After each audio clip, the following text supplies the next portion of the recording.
The average person doesn't have a spending problem. They have a permission problem.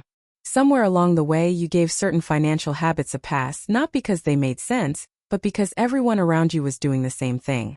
And that collective permission is costing you quietly every single month. Here's what makes this uncomfortable. The habits I'm about to walk through don't feel wrong in the moment. They feel rational. They feel like what responsible adults do. Some of them might even feel like progress.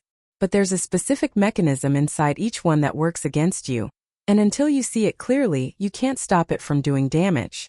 By the end of this, you'll know exactly how to identify that mechanism in your own financial life, and more importantly, what actually replaces it. I've spent a long time studying the gap between what people intend to do with money and what actually happens. The gap is almost never about income. It's almost always about systems people don't know they're running. Section 1, the permission trap. Why normal is the most expensive word in your vocabulary. Most financial damage doesn't happen because of recklessness. It happens because of permission. Think about the financial behaviors you've never really questioned, not because you thought them through and decided they were fine, but because they're just what people do. Carrying a credit card balance. Upgrading your lifestyle the moment income rises. Waiting until the right time to start investing. These aren't random choices. They're defaults, behaviors that got installed without your explicit consent because they were modeled everywhere you looked. Here's the mechanism. When a behavior is common, the brain categorizes it as safe. Not smart, not optimal, just safe. And safe feels like permission. So you do it without scrutiny, and it runs in the background like software you never chose to install. Behavioral economists have documented this extensively. People routinely overestimate the financial health of their peer group and then mirror it, not out of envy, but out of a genuine belief that they're making normal choices. The problem is that normal in this country means the majority of people are unable to handle an unexpected $1,000 expense without borrowing. Normal is not a model worth copying. The first shift isn't a budget. It's a question. Who gave me permission to run this pattern, and does that person deserve it? Section 2, the identity purchase. When spending becomes a substitute for becoming. This is where it gets genuinely strange. A meaningful portion of consumer spending isn't really about the product being purchased. It's about a story someone is trying to tell, to others but more often to themselves. The gym equipment that signals health commitment. The bookshelf filled with unread titles that signals intellectual curiosity. The premium kitchen tools that signal someone who cooks real meals. These aren't purchases. They're performances. And the audience is usually just yourself. Psychologists call this identity-based consumption, spending money on objects that represent a version of yourself you aspire to rather than the version you're currently living as. The purchase creates the feeling of progress without requiring the actual behavior change.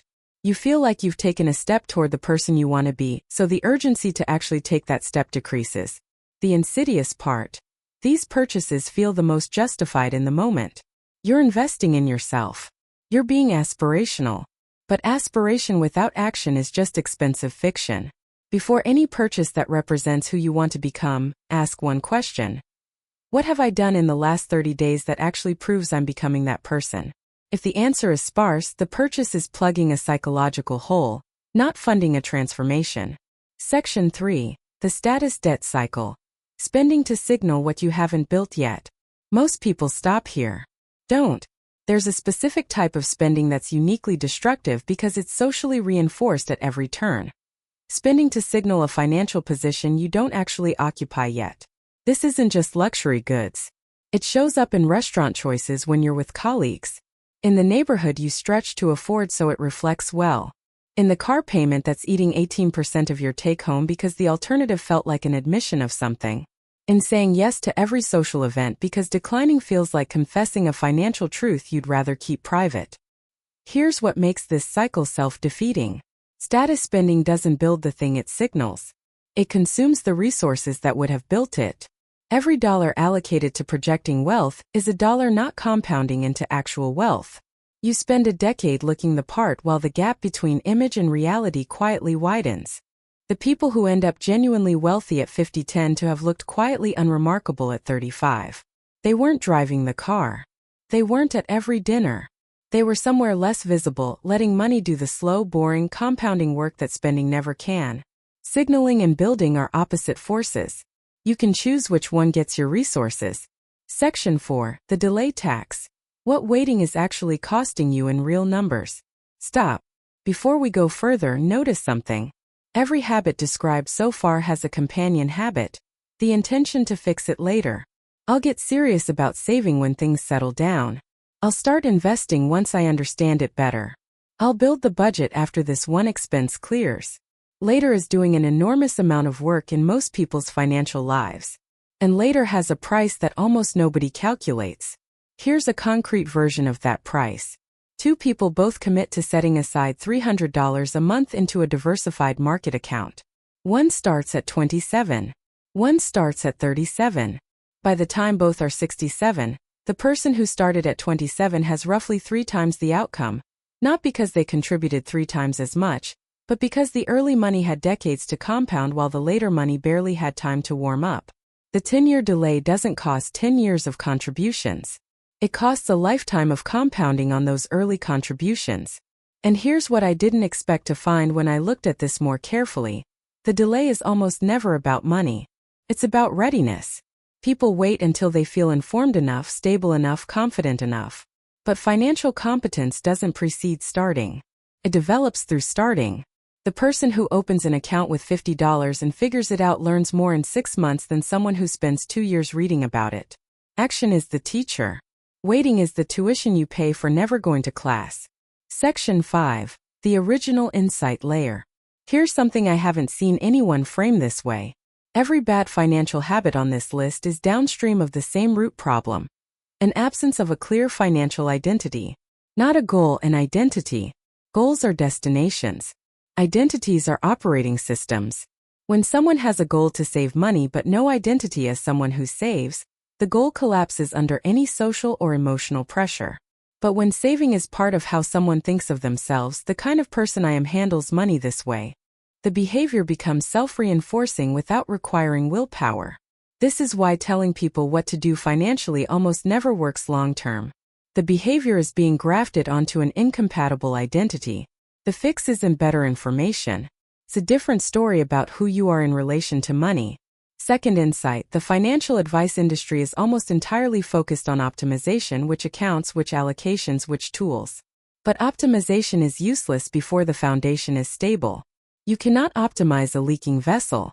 The unsexy foundational work, stopping the permission-based defaults, auditing the identity purchases, ending the status cycle, has to happen before the optimization conversation is even relevant. Most people skip the foundation entirely and go straight to optimization, which is why the gap between financial knowledge and financial behavior is so persistently wide. Third, your relationship with money was shaped before you had the cognitive capacity to evaluate it. The spending patterns you're running today were largely installed by observation during childhood and early adulthood. What financial stress looked like in your home, what money meant emotionally, whether it was associated with security or scarcity or status. None of that was chosen. All of it is running. And until you explicitly examine those inherited patterns, you're not making financial decisions. You're replaying someone else's financial script without knowing it. We started with a permission problem. Here's what that actually means now that you've seen the full picture. The behaviors that drain financial progress weren't chosen through careful deliberation. They were absorbed from the culture, from the peer group, from the family, from the financial environment designed to profit from your defaults. You didn't decide to run them. You inherited them, and then permission made them feel permanent. Nothing about them is permanent. Every one of them can be interrupted. Not through discipline, not through earning more, but through the specific act of making an unconscious pattern visible. Once you see the mechanism, you're no longer running on autopilot. You're choosing.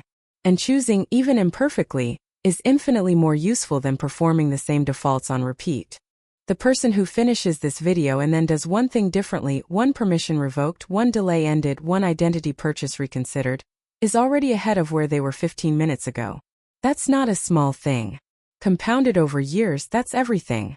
The kind of person who watched this to the end isn't looking for a quick fix. They're looking for understanding because they know that sustainable change requires understanding the mechanism, not just following a rule. That instinct is correct. Trust it. The next video builds the complete framework on top of what you just learned. The The practical systems that make the right behaviors automatic so you don't have to rely on remembering any of this. I'll see you there.